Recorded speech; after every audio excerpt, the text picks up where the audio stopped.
사람들의 믿음, 베레아 사람들의 믿음입니다. 하나님께서는 하나님의 선교에 있어서 사탄 마귀의 세력보다 항상 앞서서 그들의 일을 저지하고 하나님이 그 선교에서 하나님이 주도적으로 일을 진행해 나가십니다. 보통 사람들 쉬어야 될 시간인데 10절에 밤에 형제들이 곧 바울과 실라를 베레아로 보내니 밤에 보내요. 얼마나 급한 그런 복음의 전파를 해야 되는데 급해서 그럴 수도 있지만은 열정이 가득할 수도 있겠죠. 하지만 빨리 좀 더 가야 된다는 긴급성이 뭔가 있는데 자기를 따라다니면서 괴롭히는 사람들도 있을 것이고 해코지하는 사람도 있을 것이고 싫어하는 사람도 있을 것이고 잡아 죽이는 사람도 있을 것이니까 시간을 지치지 않고 하나님 일을 하려고 하는 거고 밤이지만 피곤하지만 쉬어야 될 시간이지만 이를 재촉하시는 하나님의 선교에 있어서 긴급성을 얘기해 주고 있는 겁니다. 어쨌든 밤에 일이 출발이 되었습니다. 베레아에 있는 사람들은 이제 회당에 들어가서 그들에게 말씀을 전하는데 베레아 사람들의 특징이 나오는데 첫 번째, 더 너그럽다라고 되어 있어요. 예전 성경에 한글 반성경에 보면 베레아 사람들은 데살로니가 있는 사람들보다 더 신사적이어서 이런 표현을 썼어요. 신사적인 표현이 너무 영국 신사가 떠오르는데 저는 왜 영국 신사를 하는지 잘 이해가 안 나더라고요. 예전에는. 근데 영국 신사들이 입고 다니는 일단 외모적인 것에서 항상 모자를 딱 중절모 스타 모자를 씁니다. 그 다음에 슈트를 딱 맞춰 입죠. 대부분 검은색 정장입니다. 그 다음에 항상 뭐를 갖고 다니죠? 검은색 신사복을 하는 사람이 항상 지팡이 끄덕했지만 대부분 지팡이 겸한 우산을 가지고 다녀요. 날씨가 습하고 안개 끼고 비가 자주 오는 지대이다 보니 그런 이제 영국 신사적인 이미지를 생각하는데 신사가 왜 신사란 말이 젠틀맨이라는 단어가 어떻을까요? 아주 예의가 바르며 자기보다 아랫사람도 하대하지 않고 윗사람에게다 그렇다고 아부를 그렇게 하는 건 아니면서 항상 예의를 지킨다. 그런 의미로 신사적이다. 단어를 씁니다. 근데 이제 그것이 이제 번역이 개혁개정판에서 더 너그러워서 관용으로 말하는데요. 아주 부드럽게 대한다. 사람을 부드럽게 대하려면 이게 어떻게 해야 될까요? 제가 이제 아주 기분이 좋을 때는 이제 자녀들이나 부모가의 요청에 있을 때 쉽게 들어주는 경향이 있잖아요. 저뿐만 아니라 다른 사람도 그럴 거예요. 근데 기분이 안 좋거나 아주 안 좋은 일이 있거나 아주 피곤하고 이럴 때 누가 와서 옆에 귀찮게 하면 잘 들어주나요? 잘 안 들어주죠. 근데 신사라는 말은 더 너그럽다. 이 말은 뭐예요? 그럼에도 불구하고 잘 대한다는 뜻이에요. 카인드니스하게 친절하게 대한다는 뜻이에요. 이러려면 무엇이 있어야 될까요? 관용하는 마음이 있어야 되고 수용하는 마음이 있어야 돼요. 그 남을 나보다 낮게 여기는 마음이 있고 그 속에 마음을 자기가 열지 않으면 그 사람을 받아들일 수가 없어요. 더 너그럽다는 말은 일단 개방성인 마음이 있어야겠죠. 다른 사람이 뭔가 전하는데 그럴 수 있겠다라는 이런 개연성적인 개방성이 있어야 돼요. 그렇지 않으면 다른 사람이 말할 때 아예 귀를 듣지 않으려고 하거나 그 자리를 떠나겠죠. 그러나 누가 말할 때 저도 옛날에 아주 고정관념에 사로잡혀 있어가지고 제가 군대 시절 얘기 한 번 더 하면요. 제가 이제 계란을 날달걀 저는 잘 안 먹었어요. 저기 왠지 좀 느끼한 거였어요. 그런데 군대에서 제가 신참 때 내고치 않은 계란을 주면서 계란 먹어라. 저는 좀 달걀 싫어하지만 명령이니까 또 나 생각해서 죽겠지 싶어서 이제 먹으려고 했습니다. 그래서 이제 계란은 이제 정말 이렇게 해도 잘 나오는데요. 저는 잘 빨아당기고 먹습니다 원래. 근데 한 명이 갑자기 중간에 지나가다가 한마디 던졌습니다. 한쪽을 깼지. 위에도 깨면 잘 나온대요. 뭐 이론적으로 공개가 돼가는지 맞겠죠. 저는 이제 늘 2개까지 깨본 적이 없거든. 그래서 고집스럽게 그냥 한쪽만 계속 마셨어요. 그랬더니 그날 밤에 이제 불렀습니다. 야, 고참이 지나가면서 위에서 깨서 먹어야지. 왜 너는 고집스럽게 안 먹느냐? 이러면서 빌밀어가지고 시비를 걸면서 저를 이제 괴롭혔던 기억이 나는 거예요. 그래서 제가 고정관념이 이제 있죠. 고참이라고 해도 나보다 나이가 많았을까요? 그렇진 않았어요. 제가 나이가 3학년 마치고 나온 게 나이가 거의 최고 나이에요. 그때 소대장하고 제가 동갑이었어요. 소대장하고 나이가 동갑이니까 제가 그게 제일 많이 많다고 보죠. 경험적으로 제가 더 했어요, 사실은. 그렇지만 생각을 또 바꾸면 그럴 수도 있는 거죠. 그게 또 불가능한 게 아니에요. 2개 구멍 뚫으면 더 잘 배란이 나올 수 있는 거죠. 이거죠. 예. 그러나 저는 이제 딱 떼고 한 개 뜯었으면 그냥 빨아당기는 힘이 있으면 그냥 한 방에 나오니까 저는 그런 생각했던 거죠. 그때 제가 생각하니 지적하는데 나름대로 이유가 있다 그런 생각을 했어요. 수용성. 제가 수용성이 부족하죠. 또 고지식한 사내다 보니 그런 부분이 부족했다는 걸 그때 제가 느끼긴 했습니다. 하지만 마음을 잘 열지 못했다는 거죠. 지가 뭔데 나한테 충고해 이런 마음이 있었으니까 안 받아들였던 거죠, 사실은. 그런데 이 본문에 나오는 이 사람들, 베레아 사람들은 데살로니가 사람들도 아마 친절했던 것 같아요. 관용이 많았던 것 같아요. 근데 그 사람들보다 더 너그럽다라고 말하고 있어요. 그래서 마음이 폐쇄적이거나 협소하지 않아야 된다. 근데 그렇지 않았던 것 같아요. 아주 개방적으로 문화, 문물, 그 사람이 전하는 저 복음이 진짜인가 아닌가? 일단 귀를 기울이는 거 좋은 자세예요. 내가 알고 있는 것이 다라고 생각하지만 그게 아닐 수도 있는 거잖아요. 그렇지만 여러분 이것에 대한 전혀 진리를 모르는 것에 대한 진리를 받아들이는 건 아주 좋습니다. 그러나 여러분이 이미 진리 안에 있어요. 예수 그리스도를 통해서만 구원을 받는 유일한 길을 주님이 열어두셨다는 걸 여러분은 알고 있습니다. 이것에 대한 개방성을 주장하는 사람들이 있어요. 그게 뭐냐면 종교다원주의예요. 종교다원주의. 기독교면 구원의 길이 있냐? 불교도 있고 마호메트도 있고 이슬람교도 있고 태국에 뭐 조만한 종교들도 많은데 힌두교도 있고 다 그렇지 천국 가는 거 다 얘기하던데 이렇게 얘기하는 거죠. 그게 종교다원주의예요. 그것은 이단이고 말도 안 되는 거예요. 그런 것은 절대로 타협해서 될 일이 아닙니다. 그런 것을 제가 말하는 게 아니고 오늘 얘기하는 이들의 너그러움은 마음이 폐쇄적이거나 협소하지 않고 개방적인 마음으로 복음을 더 적극적으로 받아들였다. 그런 의미로 이해하셔야 되겠습니다. 왜냐하면 진정 복음을 하나님은 누구를 위해서 오셨어요? 지금 진정 유대인을 위해서 사실 오신 거예요. 이스라엘을 구원하기 위해 오신 거예요. 사실은.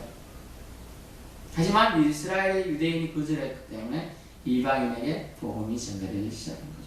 유대인의 평균과 대조적으로 이 베레아 사람들의 너그러움과 개방성은 우리가 배워야 할 점이다라고 할 수 있습니다. 두 번째 베레아 사람의 특징은 뭡니까? 5번에 11절에 더 넘어서 간절한 마음으로 말씀을 받고 간절함이 있었어요. 간절함이. 여러분 사모하는 마음으로 말씀을 받아야 될 줄로 믿습니다. 하나님의 복음은 그것을 소중히 여기는 사람에게는 하나님의 복음을 아주 소중하게 가치를 봐야 합니다. 그 가치 별것 아닐 걸 생각하죠. 지난번에 한번 대동강 초기 선교사 일본이 대동강 원산만 쪽에 처음에 복음을 전해온 선교사들이 있었습니다. 그들이 내리자마자 이제 조선의 그때는 정책이 다른 이교들이 들어온 걸 반대했죠. 그래서 그때 아마 흥선대원군 치하였던 것 같은데 내린 즉시 죽여버려라 이렇게 된 거죠. 내린 즉시 칼을 맞아서 죽어가면서 그거 하나를 내밀었어요. 이렇게. 그게 족보검이라는 거예요. 족보검. 마가복음 같은 게 족보검인데 마가복음만 이렇게 몇 1장에 뭐 2장에 뭐 써져 있는 거 있잖아요. 그러면 이제 종이가 없으니까 단지 저거 종이 이렇게 비슷해서 이걸 내밀었는데 이게 죽어가면서 나한테 주는 게 뭔가 이렇게 선물로 생각하고 그 사람을 죽였던 사람이 갖고 와 자기 집 천장에 딱 붙이는 거예요. 뭔가 싶어서 계속 읽다 보니 그게 복음이 들어있었던 거예요. 그 사람이 예수 믿고 선교사가 우리나라의 최초의 복음을 받아들이는 사람이 되는 거예요. 할 수 없어요. 하나님의 복음의 일은. 간절한 마음이 있는 사람. 선교사는 간절했죠. 내가 죽으면서까지 복음이 땅에 떨어지길 원했던 그 선교사의 간절함이 그 사람에게 전달된 거예요. 그냥 저기 가서 불쏘시개 하려고 집에 들고 왔다 그랬어 치면 그 족보공명들 성경책을 불 뗄 때 저리가지고 하려고. 그러나 하나님은 그의 마음을 움직여요. 그 간절함, 선교사가 죽어가면서까지 전달해준 그 간절한 복음서, 이것이 복음을 받아들이게끔 만드는 거죠. 이 간절한 마음에 하나님이 원하고 계시네요.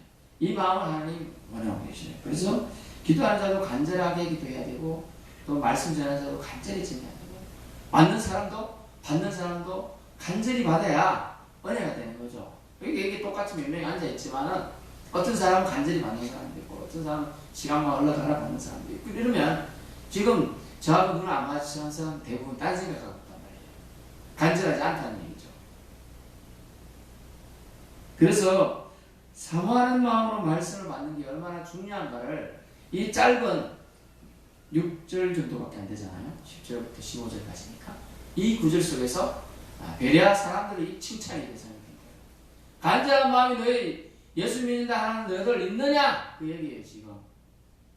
어떤 교회에서는 한 번 예배 드릴 때 몇만 명씩 예배를 드리는데 그들 속에 몇 명이 정말 하나님의 말씀을 간절함으로 받느냐? 그렇게 얘기하고 있는 거예요. 말씀을 간절히 받는 마음을 회복하라고 이 말씀을 써준 거예요, 사실. 그들을 본받아라. 너들이 하찮게 여기는 이방인인데 그들이 간절함을 받는 것을 봐라. 이게 봐라. 보고 너들도 깨달아라. 라고 얘기하고 있는 거예요, 사실. 사도행전에 써놓은 이유가 그거예요. 이 복음을 읽는 사람들, 사도행전을 읽는 사람들 깨달아라. 그렇게 얘기하고 있는 겁니다. 여러분, 개혁 대지는 진주를 모릅니다. 복음의 귀중함을 모르는 사람은 짐승과 다를 바가 없어요, 사실은. 간절함이 있어야 되는 거죠.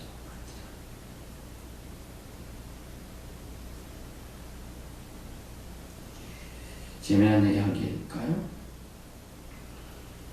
오늘 사냥개하고 어떤 주인이 사냥을 하러 나갔습니다.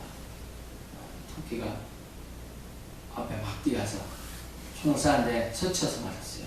제대로 맞으면 바로 죽잖아요. 근데 보통 동물들은 한 방에 잘 안 죽어요, 사실. 제가 사냥을 목표도 좀 해봤기 때문에 안 죽습니다.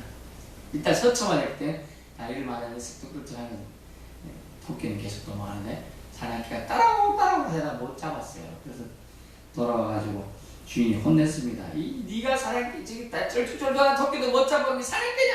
그리고 막 혼냈더니 개가 사냥개가 왈 하면서 말했어요. 뭐라고 말했느냐? 저는 그래도 주인님 최선을 다했습니다. 그랬습니다. 그래도 토끼가 다리 다치가지고 좀 탈출해 오면서 보고 쟤는 분명히 죽었다 생각해. 토끼 친구들이 뭐라고 했느냐? 아니 사냥개 막 그것도 다리 다쳐가지고 어떻게 도망쳐 왔어? 너 잡히 먹는 줄 알았다. 죽는 줄 알았다. 나는 간절하게 뛰었거든. 사냥개야 최선을 다하면 되지만 한번 혼나면 끝나지만 나는 간절하게 안 뛰면 목숨 걸고 뛰지 않으면 죽거든. 나는 그래서 간절히 뛰었다는 거예요. 죽을 각오하고 뛴 거죠. 잡히면 죽으니까. 이 간절함이 사라진 시대에 있다는 거죠. 베레아 사람들의 이 간절함은 오늘날 근성근성으로 신앙생활하고 양반처럼 신앙생활하는 것을 경고하고 있는 거예요. 세 번째 베레아 사람들 어떠냐? 날마다 성경을 이것이 그러한가 하여 성경을 상고하고 오라고 했어요. 본문 보세요. 11절에 이것이 그러한가? 전에 한번 말씀이 어느 유명한 목사님의 성경책에는 P라고 적혀 있었다고 그랬잖아. P, 영어로 P, practice. 실행해봤냐? 실행해보니까 이게 되더라. 그런 거예요. 그러한가 하여 두 자리. 이 말씀이 그러한가 하여 날마다 성경을 읽고 묵상하고 생각했다는 거예요. 이 상고하다는 단어는 뭐냐면요. 아나크리스테스라는 단어인데, 아나크리몬테스라는 단어인데, 묻는다, 조사하다 한다네. 이것이 그러한가요? 조사까지 해요. 이그제미네이션. 이그제민 조사 파헤치는 거야. 단어 끝까지 파헤치 보는 거야. 진짜 그런 거지. 여러분 그럴까요? 진짜 학문을 좋아하고 공부 좋아하는 사람 아니고는 잘 안 쳐다봐요. 가서 간절이 뭔지, 진짜 간이 저린 것이 간절인 건지 이렇게 안 쳐다본다니까요. 베레아하면 베레아 지역이 어디 있는지 안 쳐다보잖아요. 여러분 베레아가 어디에요? 데살로니가 옆에 있어요. 뒤에 여러분 좀 좋은 성경, 여러분 성경의 뒷부분을 보면 바울의 2차 선교 여행이라고 나옵니다. 보세요. 제가 뒷부분에 있는 부분이 있을 거예요. 바울의 선교 여행 보면 2차 선교 여행 보면 저쪽 부분에 있죠. 데살로니가 옆에 보면 베레아라고 적혀 있잖아요. 네, 있죠. 부분에 바울의 선교 여행 부분에 있고 세부적으로 되면 1차, 2차, 3차 여행이 없는 데는 선교 여행의 부분이 있어요. 아시아 크게 있고 옆에 트리케라고 있고 무시아 있고 그 옆에 아볼로니아, 마게도니아 있는데 그 옆에 있어요. 자, 그렇습니다. 이렇게 날마다 성경을 상고한다. 그냥 베레아하면 베레아구나 이렇게 하지 말고 연구했다는 거. 이 사람들은 그 말씀을 찾아봤다는 거죠. 얼마나 이게 믿음 생활을 제대로 하는지 알 수가 있어요. 아니 목사님 말하면 뭐 사실이겠지. 이 사실을 전합니다. 그러나 가끔은 실수할 수 있으니까 한번 찾아보는 거죠. 진짜로 그런 건가? 여러분 상고한다는 건 묵상하는 것 같죠. 예, 묻는다, 조사하면서 찾아보는 거예요. 성경을 계속하여 본다는 의미가 날마다라는 단어를 쓰고 있어요. 날마다. 여러분 날마다 봐요? 맨날 읽으라고 말하니까 억지로 하는 사람이 있지만 그래도 억지로 하는 게 좀 안 하는 거다. 이것도 어느 정도 순종이 들어가고 자기와 약속을 지키는 사람이에요. 매일 조금이라도 읽어야 되는 거예요. 날마다. 내가 베레아 사람보다 못할 게 뭐 있냐? 그렇게 도전의식을 가지고 이 말씀을 받는 사람은 날마다 성경을 볼 것이고 베레아 사람이니까 읽었겠지. 난 바쁘다고. 안 읽으면 여러분도 그냥 베레아 사람보다 못한 데살로니가 사람. 데살로니가 사람이 나쁘다는 뜻이 아니에요. 더 나쁜 사람들은 더 이제 진짜 못 받는 걸로 가는 거예요.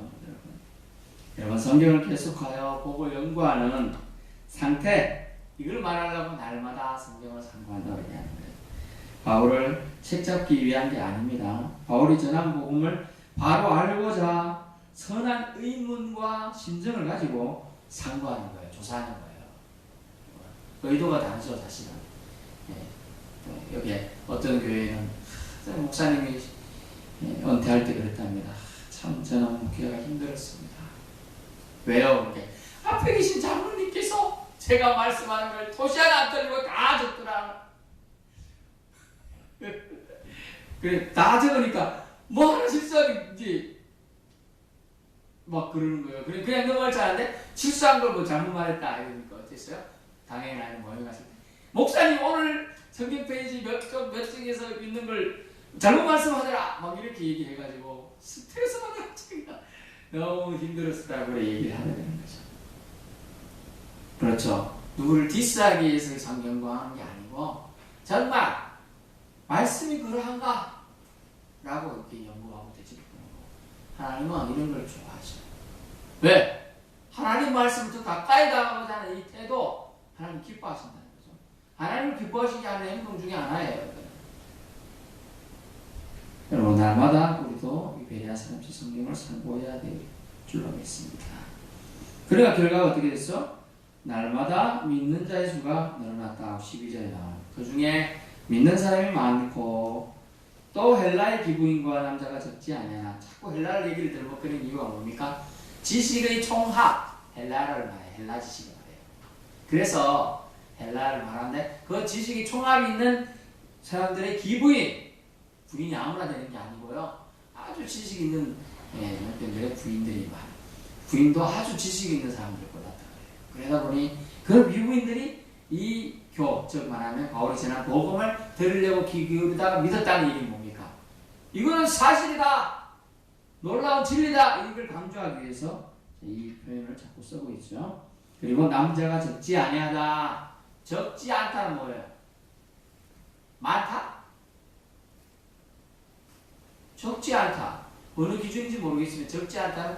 많다도 될 수 있을 것이고 많지는 않지만 적지는 않다도 될 수 있는 거죠. 어떤 날마다 그 수가 늘어나고 있는 건 사실이죠.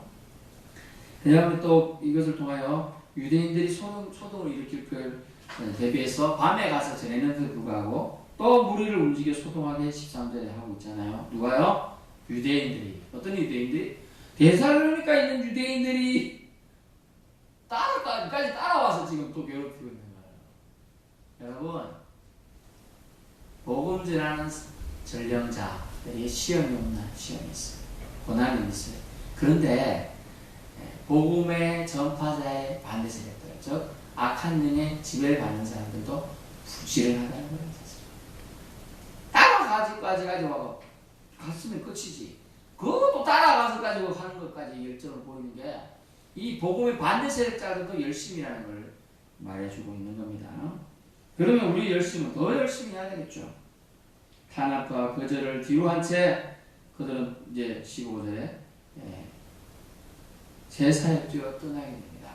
복음은 머물러 있는 것, 정체되어 있는 것, 정주, 안주하는 걸 주님 원하지 않아요. 14절에 형제들이 바울을 내보내요. 바로 딴 데로 가게 합니다. 소동이 일어나니까 내보내잖아요. 일단 피난의 개념이지만 실제로 또 다른 곳에 전도하게 되는 개념이 됩니다. 그래서 바다까지 가게 하게 신라도 아직 머물러 있습니다. 먼저 바울을 먼저 보냈습니다. 바울을 인도하는 사람들이 그를 데리고 아덴까지 이르러 그에게 신라와 디모데를 가기 목표하게 하는 명을 전하니라. 아덴까지 먼저 바울을 도착하게 되는 거죠. 그래서 탄압과 거절을 뒤로 한 채 새 사역지로 주님은 어쨌든 환경을 조성하셔서 계속 사도 바울과 일행들을 몰아치고 있어요. 일하니까 계속 빨리빨리 성경하고 있다는 거죠. 결론입니다. 믿는 자를 찾으신 후에 떠나게 하시는 하나님의 선교 방법에 대하여 오늘 생각해 보았습니다. 전도하고 전도 때문에 소동이 일어나고 사역지 이동이 일어나는 방식으로 주님은 계속 선교 여행을 재촉하고 계시는 장면인 거죠. 복음으로 축복받고 합당한 모금이 베레아 사람들에게 있음을 알 수가 있어요. 복음으로 축복받아야 돼요. 다른 축복 여러분, 제가 우리 자녀들에게 또 성도들에게 전해주고 물려줄 것은 별로 없어요. 뭘 물려줍니까? 복음으로 축복받았다. 복음을 받아들인 자는 다 축복받은 주님의 자녀다라는 것만 물려줄 수 있어요. 확실히 물려줄 수가 있어요. 그것이 최고죠. 다른 것은 여러분 순식간에 사라집니다. 일확천금이잖아요. 일확천금. 한 번에 획득된 천금. 일확천금은 한 번에 사라지는 것으로 있는 거예요. 그러나 복음은 그렇게 사라져요. 하나님이 복음이 여러분 안에 빛으로 들어온 이상 절대로 떠나지 않는다. 그것만 해도 여러분은 이미 천금 만금을 얻은 겁니다.